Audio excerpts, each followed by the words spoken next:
Hello. Can everybody hear me? Okay. I'm a 5-year-old immigrant child. I'm standing in the classroom of kindergarten. I'm not used to being away from mom and dad. I'm not used to being away from brothers and sisters. And I certainly am not accustomed to the company of strangers.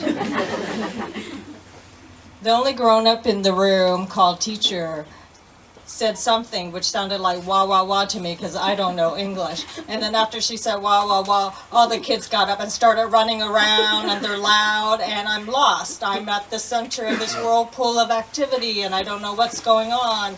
And I would say, what did mom and dad tell me? Okay, when you're out of the house, behave yourself. Be still and be quiet.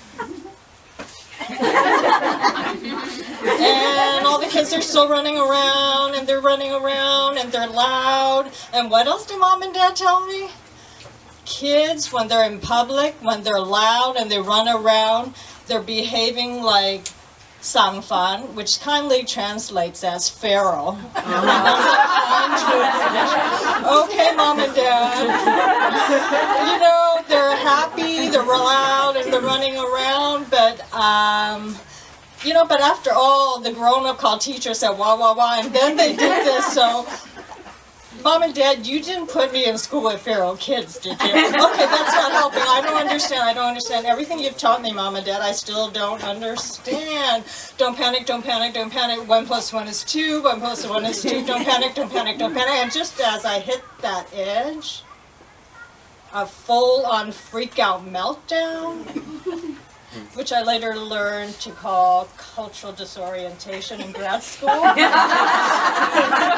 I've also seen on the faces of white Midwesterners when they go off the tourist path in Old Chinatown.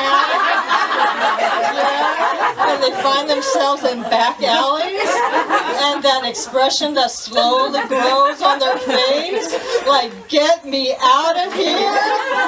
Yeah, 5-year-old immigrant child who was lost in kindergarten because kids are running around and she doesn't understand what to do, and oh, don't panic, don't panic, don't panic, don't panic. And well, dad just signed off on that form yesterday, and it's for something called permission slip, and it's something about a field trip. So maybe when the grown-up called teacher in the room went wah wah wah and the kids started running around and they're loud, and I know mom and dad, you still don't approve of this behavior, and well, maybe that has something to do with the field trip. I'm starting to find my footing. I'm starting to connect the dots of cultural understanding. I'm finding my anchor, and then suddenly the room slowed down, and then I noticed all the kids stopped running around, and instead they're 2 by 2 by 2 on the periphery of the class. And here I am, obedient Chinese daughter, standing still and silent and totally alone. Then somebody takes my hand. It's Michael, the shortest kid in class. And he goes, I'll be your partner.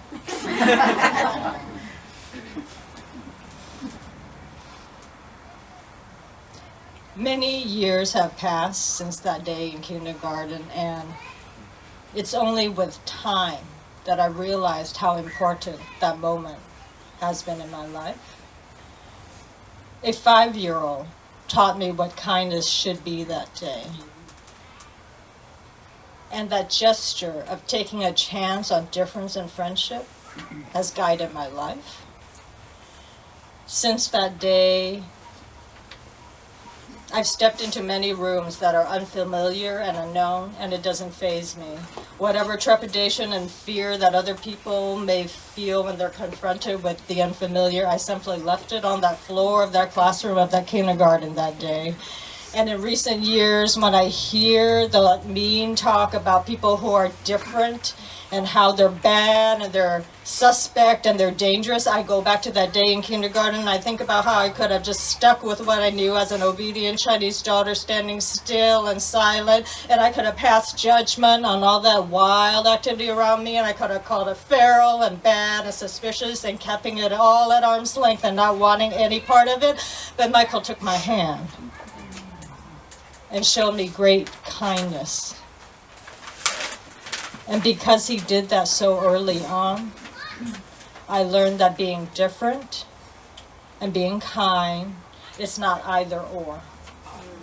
That being different and being kind go hand in hand. Thank you.